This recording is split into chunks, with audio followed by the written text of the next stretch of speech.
हमारी साझेदारी के लिए मैं भी कुछ सुझाव बड़ी नम्रतापूर्वक आपके समक्ष रखना चाहूंगा।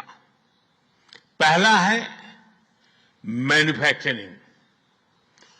ऑटो सेक्टर में हमारी भागीदारी बेहद सफल रही है और अभी प्रधानमंत्री जी ने इसका विस्तार से वर्णन किया। हम साथ मिलकर वही magic batteries, robotics, semiconductor, ship building और न्यूक्लियर एनर्जी में भी दोहरा सकते हैं। साथ मिलकर हम ग्लोबल साउथ, विशेषकर अफ्रीका के विकास में अहम योगदान दे सकते हैं। मैं आप सबसे आग्रह करता हूं, कम make in India, make for the world. Suzuki और डाइकिन की सक्सेस स्टोरीज आपकी भी सक्सेस स्टोरीज बन सकती है। दूसरा है टेक्नोलॉजी और innovation. Japan tech powerhouse है और भारत एक टैलेंट पावर हाउस है। भारत ने AI, semiconductor, quantum computing, biotech और स्पेस में बोल्ड और एम्बिशियस इनिशिएटिव लिए हैं। जापान की टेक्नोलॉजी और भारत का टैलेंट मिलकर इस सदी के टेक रिवॉल्यूशन का नेतृत्व कर सकते हैं। तीसरा क्षेत्र है ग्रीन एनर्जी ट्रांजिशन।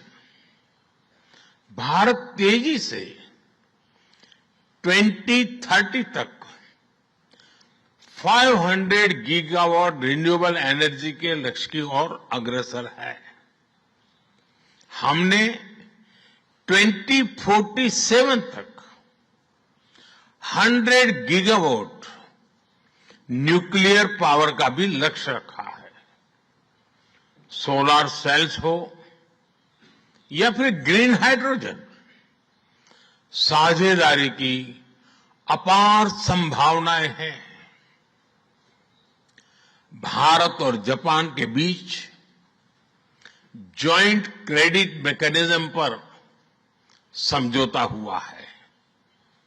इसका लाभ उठाकर क्लीन और ग्रीन फ्यूचर के निर्माण में सहयोग किया जा सकता है। चौथा है नेक्स्ट जेन इंफ्रास्ट्रक्चर। पिछले एक दशक में भारत ने नेक्स्ट जनरेशन मोबिलिटी और लॉजिस्टिक इंफ्रास्ट्रक्चर में अभूतपूर्व प्रगति की है। हमारे पोर्ट्स की क्षमता दोगुनी हो गई है।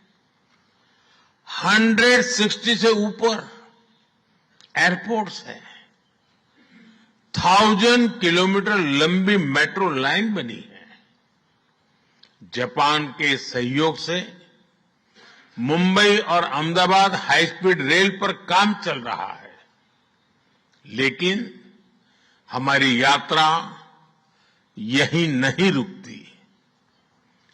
Japan's excellence and India scale can create a perfect partnership. पांचवा है स्किल डेवलपमेंट और पीपल टू पीपल टाइज। भारत का स्किल्ड युवा टैलेंट वैश्विक जरूरतें पूरी करने की क्षमता रखता है। इसका लाभ जापान भी उठा सकता है। आप भारतीय टैलेंट को जापानी भाषा और सॉफ्ट स्किल्स में ट्रेनिंग दें और मिलकर एक जापान रेडी वर्कफोर्स तैयार करिए। A shared workforce will lead to shared prosperity। साथियों, अंत में मैं यही कहना चाहूंगा, India and Japan partnership is strategic and smart, powered by economic logic. We have turned shared interest into shared prosperity. India is the springboard for Japanese businesses to the global south. Together, we will shape the ASEAN century, Asian century for stability, growth and prosperity। इन्हीं शब्दों के साथ मैं प्रधानमंत्री Ishiba जी और आप सभी का आभार प्रकट करता हूं। अरिगातो गोजाइमास। बहुत बहुत धन्यवाद।